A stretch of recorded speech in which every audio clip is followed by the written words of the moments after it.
Everybody smiles in the same language. A smile, let your light come shining through. Welcome to the Celebrate Happiness Roadshow podcast. I'm Sandra M., coming to you from Santa Fe, New Mexico, the land of enchantment.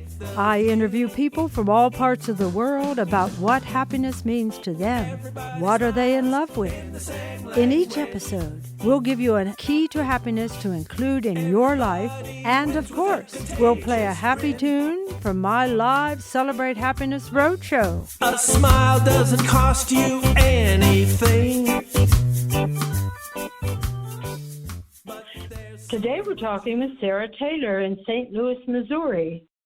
Sarah graduated from the University of Missouri with degrees in marketing, sales, and Spanish, and is currently working full-time as the marketing coordinator for Quiet Village Landscaping in St. Louis, where she manages brand storytelling, digital strategy, and lead generation. In addition, Sarah also finds time to run her photography business, where she captures the beauty of pets, people, and special moments in life. Sarah loves to spend time outdoors with her dogs, make videos, dive into arts and crafts projects, and enjoy time with friends. Well, welcome, Sarah, to the Celebrate Happiness Roadshow podcast. You know, I am really excited to talk to you about happiness. And why is it so important in your life? Sandra, thank you so much for having me on the show today. I am so excited to be here. So, What is happiness and why is it important to my life? I think that happiness is ultimately contentment. I think that it's being content and feeling energized in everything that you do. And I think that happiness in my life, I think that it's not always, or I think that it's sometimes easy to disregard happiness and get so caught up in, oh, I need to do this and I need to do that. But slowing down and taking a minute to realize everything that you have, practicing gratitude being the key to that, is crucial for happiness. Wow. You know, many people say slowing down, and it seems to be something that's really important for people in order to just, when you slow down, what happens? How do you balance? Do you find that you enjoy things more? Or tell me what happens when you slow down. Yeah, absolutely. I think the first step to slowing down is just taking a breath, and especially when you're in moments where you're feeling overwhelmed with everything that you have to do. And that happens to so many of us working professionals that have so much to balance, and the feeling of overwhelm can kind of creep in. But when you cue your body and your mind to just slow down, and by taking that breath, it makes all the difference. And I think that when you do slow down, you're just able to be a lot more present. And I heard something one time that said, you can't achieve everything you need to do by going super fast. If you feel like you're rushing, and if you feel like, oh, I have to hurry up and do this, and then I need to go and do that. And I'm sure that you can hear in my voice as a voice expert, the anxiety and the stress that starts to come and thinking of everything you have to do, but just enjoying the present moment and recognizing that you'll get to where you need to go so much faster by being slower brings so much joy in itself. Isn't that interesting that you get there faster if you go slower? Because what happens also if people are going really fast, they make mistakes. That would be number one, right? And also they can't enjoy anything. I mean, it's just like you have no time to enjoy it. You just mark it off your to-do list. Is that correct? Oh, absolutely. Yeah, yeah. So I'm very fascinated by the idea that so many people, I know that you're a young person compared to me, I should say. And so you're just starting your career, and in our introduction, I mean, you have a full-time job. You also have a photography business. Those two things in itself would take a lot of time, I would imagine, right? So then you said that what makes you really happy is being with your animals. And so many other people have talked about that. So tell me a little bit more about your photography, your animals. How does that work into your sense of happiness and balance? Oh, I love that question. I actually had the opportunity and privilege to take photos of my friend's dog this morning.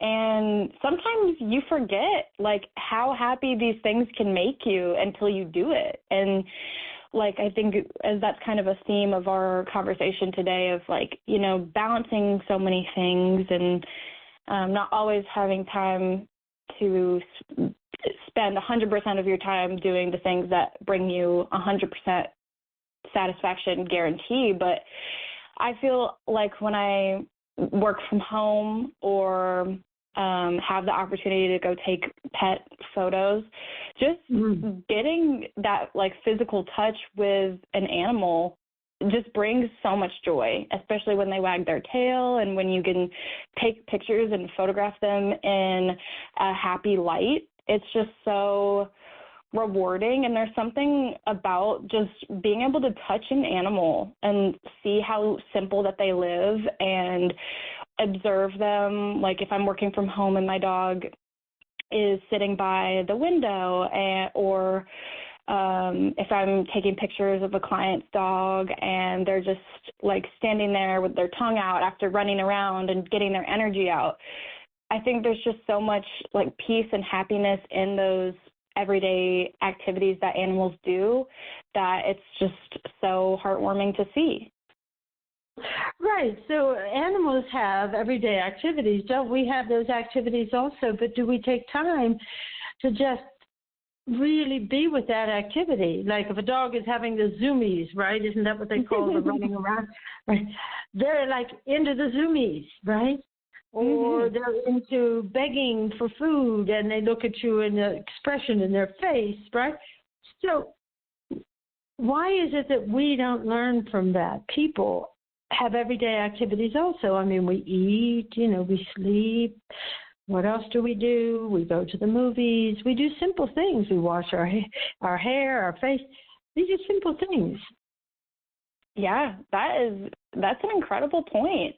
And I think there's so much said with animals, like you mentioned, what they're doing is what they're focused on. Like, if they're having the zoomies, they're focused on running around. If they're watching us eat, they're focused on begging for food, and that's all that their little tiny brains have to do. And we love to see that. And I think that there's so much verbiage that humans have, like, oh my goodness, like, we just don't deserve animals. They're so good. And, like, I think we idolize animals so much because probably subconsciously, like, it's their presence in everyday moments that we just love and get fulfilled by.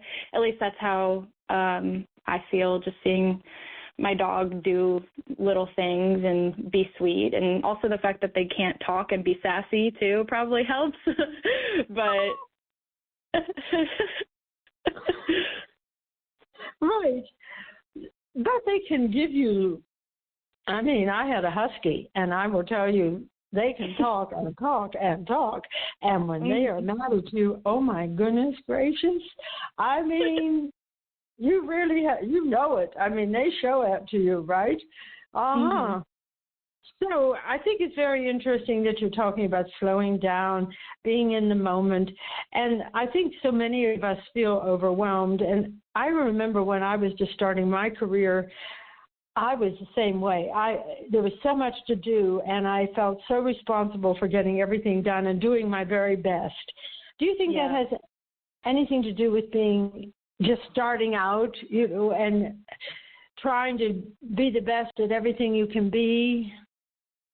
Oh my goodness, it's like you're inside my mind. Really? Yes, absolutely. I think I've always been very driven, and I've always wanted to be the best in a way. And it's been this pressure that I put on myself, and it's not like my parents have put it on me. Like, it's really just a lot of internal drive and desire to perform the best that I can, because in a way, I know what it takes. And it's just like, and I've also heard from John Bell, my boss at Quiet Village, who we both know and are how we're connected. He always preaches that when you're young, that's the best time to work hard. You should be working 100-hour weeks because you have the energy to do it, and you don't have a family, and like you have more time to put toward the privilege of working. And I think knowing that and just having the drive myself is like, this is the best time for me to learn what I don't know and to capitalize on what I'm good at, so that paving the way for my future, getting into those niches that are a natural aptitude for me is going to set myself up for continued success. And is success tied to your sense of joy and happiness in life, or is it just tied to making money or certain accomplishments or certain awards and things of that nature? Ooh, that is a great question. I recently I've been looking at like the way that your brain functions with hits of dopamine, like cheap hits of dopamine, with doing things that don't require a lot of effort, like scrolling on social media or like having a late night snack and watching TV versus the satisfaction that comes with fulfilling your tasks, and shifting my mindset and mentality to honor and be fulfilled with the satisfaction that comes from meeting my goals and achieving them is certainly a priority for me. But sometimes it can definitely feel like I wouldn't say I'm motivated by money even. Well, of course everybody's motivated by money to an extent, but I think when I'm chasing success in my career, it's not like I'm trying to be the best to like make millions right now or anything like that. I think it is more of a motivation to just succeed in life and to be seen as an expert and to provide the most value to my clients or my place of work. I understand that totally. And I was just asking, that gives you a certain feeling of what? To be the best, to be seen as an expert in your field and so forth, gives you a feeling of? It gives me a feeling of pride. And I think that if I am seen, I think that the most fulfillment that I've been getting recently is taking on more responsibility, or like in a professional context, would be taking on more responsibilities at work and being able to deliver them.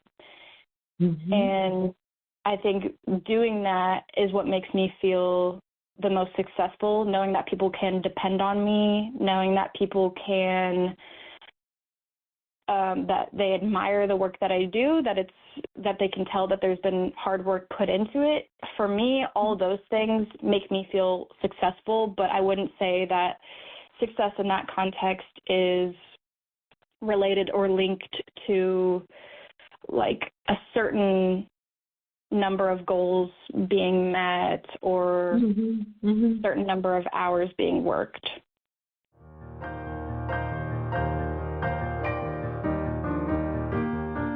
Join Sandra M. for her live performance of the Celebrate Happiness Roadshow, a toast to love and happiness in life, an uninhibited musical adventure guaranteed to awaken your happiness vibe.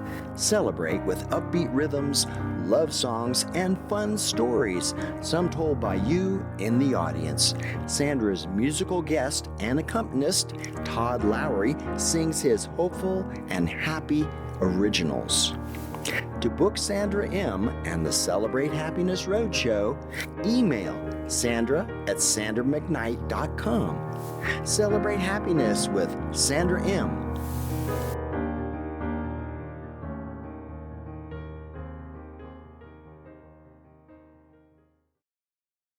So you just do what it takes. It's like you have a passion, and this is my next question. Your job, or what you took in college, was sales and marketing, right? Is that correct? Degrees in yes. And also Spanish. So my question is, why did you pick sales and marketing? What does that do for you? I mean, most people are afraid of marketing, from what I have talked to. They're going, oh my goodness, I have to market. So tell me. Yeah, it can.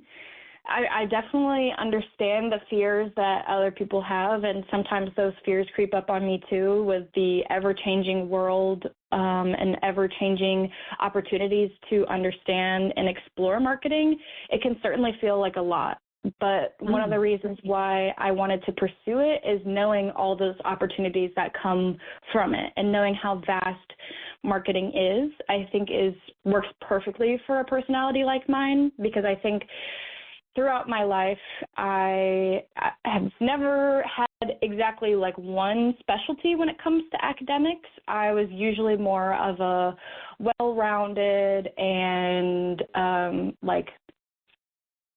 it wasn't like I just did math and science. Like I also did English and everything like that. And so I feel like all of that is encompassed in marketing, with marketing analytics or advertising or brand positioning, and all of those things that go into marketing I think are so fascinating, because the scariest parts of it, of, oh my gosh, there's so much to do, is also the most exciting parts of it. Right, and it seems to me that marketing is a way of connecting with the world. I always look at it from that point of view. Does that mean anything to you? Like, in other words, you can connect to the world in so many different ways. I mean, you can market your own business, photography and so forth, right? But then you're also connecting Quiet Village with the world and anybody else that you would be using the marketing skills for. So, and I always just thought salespeople were so important in the world, because they bring all new information. They connect people with ideas that they never knew existed. They're selling this or that or the other. What do you think about sales? Oh, absolutely. I love the way that sales and marketing go together, especially with what you're saying about how to deliver messages to people, how to figure out what messages land with people is so fascinating. And in my job at Quiet Village, I've been working closer with the sales team, helping them develop tools that they can use to make their jobs more easy and to help convey the value better. For example, we're working on a sales catalog type of thing, of just putting together our photos, putting together types of materials and all these different things, so that clients can just see and have a more tangible view of what their outdoor space could look like. And I think that that's so fascinating to do for all the different walks of sales and marketing collaboration, because yes, the salespeople are delivering that message and value to the world, and marketing has the job of being the first impression of that and trying to capture the value or trying to portray the value and aesthetics so that the sales can really follow up on that and help people fall in love with the product. Right. So I'm just thinking to myself, okay, we're talking about happiness and connecting with people, and you had said that, you know, the human being, I think, is differentiated from the dogs and other things, other types of animals, I think, because we have imagination and we also have memories. I mean, we acquire memories as we go through our life, and those things can help us, right, to understand a lot of, and to make decisions, etc., and to be creative. But memories are in the past, and imagination is creating the future, right? So we do that in the present. So I'm wondering, how valuable is your imagination and your ability to create? Does that give you a great deal of joy and sense of satisfaction? Ooh, do you mean for me personally or just for people? No, for you personally first. So the question is, how important is imagination and creativity to my life? Yes. I mean, Walt Disney has that Imaginarium, right? Yeah, I would say that imagination and creativity are very important to my life. I love to be creative, whether it's through taking photos, doing arts and crafts, or making videos, or everything. I think that creativity is so good to, as a source of inspiration, and to always have other forms of art on your mind. And in turn, like, when you're able to create these things, it's like, oh, like, what could I do next? Or if it's taking pictures, it's like, what way could I look at the world, and how can I capture its beauty and appreciate it? And imagination too is, I love that. I haven't thought of the role that imagination plays in my daily life in such a long time, because as adults we kind of associate being imaginative as something that kids do and stuff, but we imagine things all the time. We imagine scenarios in our life, whether they're exciting scenarios or of, oh, I'm about to do this presentation for my job. Like, I'm imagining the worst case scenario and things like that. The best case scenario, right?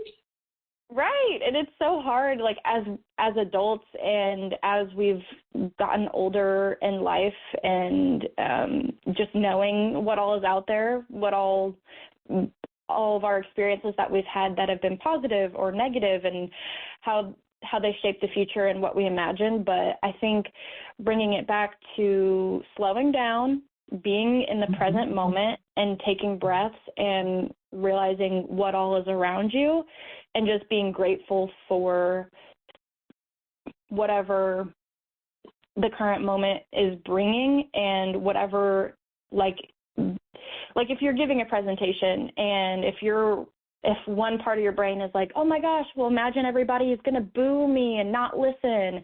But then the other part of you is imagining everyone paying attention and clapping. And if the effort that you put into the presentation supports that, like if you've worked on it for 5 hours and you've practiced every day for 15 minutes, that it's just going to be such a more rewarding instance, and something that we as human beings need to rewire our brain with, and making sure that, like, having that confidence and just being present and knowing you've done the work, you're set up for success. You have to keep being that way. Right. So in the old days, they used to say the glass half full, the glass half empty, right? I mean, that's been around for a long, long time. And one of the things I do, I was wondering if you do it, I meditate, And so I create visions for myself on a daily basis. I visualize my life on a daily basis. Now, of course, life just goes on, whether but where I'm putting my energy, as they say, wherever you put your attention, your energy flows, right? So if you put your attention on what? Imagining this or that or the other, creating your future, right? Whatever that future may be, it could just be the next moment, or taking the photo, you're in the moment with whatever you're taking the photo of. And again, that always brings me so much joy, just so much happiness. I really think people want to be happy. What do you think? I absolutely agree. And I think that meditation, mindfulness, and manifestation certainly give to that people do want to be happy, and they want to see their lives flourish and be fulfilling. And I think that some people get in their own ways a lot of times, whether it's limiting beliefs that they've had about themselves and they can't let it go, or unfortunately sometimes it's like external situations that haven't worked in their favor. But I've heard somewhere, I think the quote is like 90% of life is what is how you see it, and only 10% of it is what really happens to you. So if people can, like, to an extent, people don't want the happiness enough to change their mentality, but sometimes people don't know what they need to do until they're aware of it. Right. A lot of people don't have the skills. And I think that has a lot to do with our society. Much of our society is not programmed. I mean, we don't set it out there in the culture that being happy and joyful and having peace of mind are great assets to have as we go through life. I don't see that around me on the television, for instance. Absolutely. Right. We see if you take this pill, you won't be in pain, and then maybe you have a chance of being happy, et cetera, et cetera. So I think it's very interesting that I also believe a long time ago I saw this movie, Born Free. I don't know if you've ever seen it, about the lions, right? I have not seen that. Born Free, da-da-da-dum-bum was the theme song, etc. And it was the lions, whose mother had been poached, I suppose, and then some humans took them over, right, and helped raise them, and then they had to reintroduce them to the wild, right, because they were born free to be to be lions, right, not to be pets necessarily. And I always thought, okay, we are the same way. We're born to be happy. We're not, I think we're not. This is that place where I believe it's heaven on earth is right here. And most people don't perceive it this way. So we're not born, or we don't think about the fact that we're born to be happy and to enjoy our life here. I'd like to hear your thoughts on that.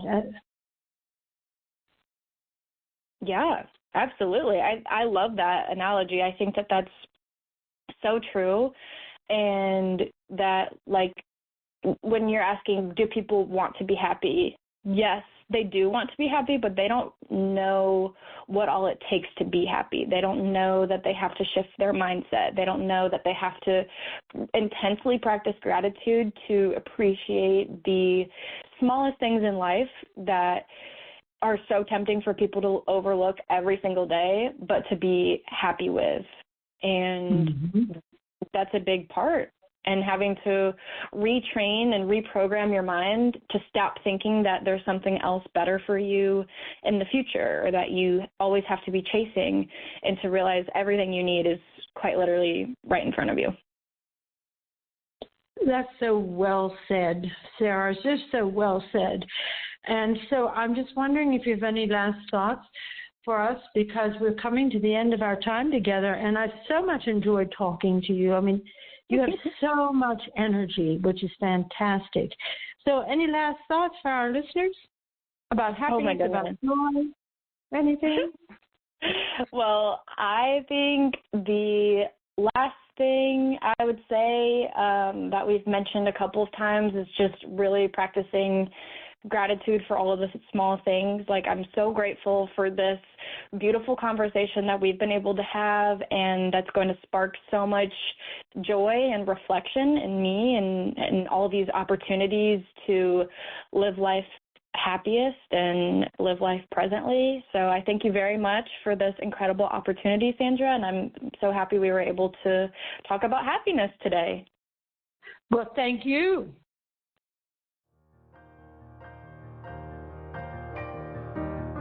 What we eat affects our overall physical health. However, some foods also affect our state of mind. For example, carbohydrates release serotonin, a feel-good hormone. High in sugar simple carbs give you a short energy rush, which often is followed by a crash. Complex carbs, veggies, grains give more sustained energy. lean meat, poultry, legumes, and dairy are high in protein and release dopamine and norepinephrine, which boost energy and concentration. Processed or deep-fried foods and skipping meals tend to leave you feeling down. Make one better food choice each day. For example, swap a sweet breakfast pastry for some Greek yogurt with fruit. You'll still satisfy your sweet tooth, and the protein will help you avoid a mid-morning energy crash. Try adding in a new food swap each week.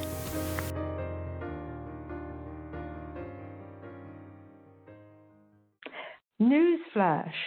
Please sign up for your copy of our Keys to Happiness at sandramcknight.com.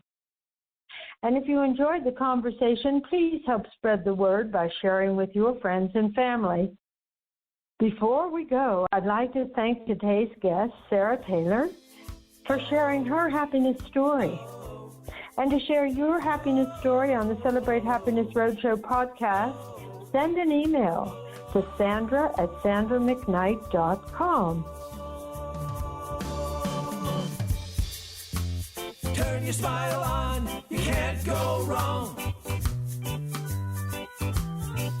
You'll find that love is all around.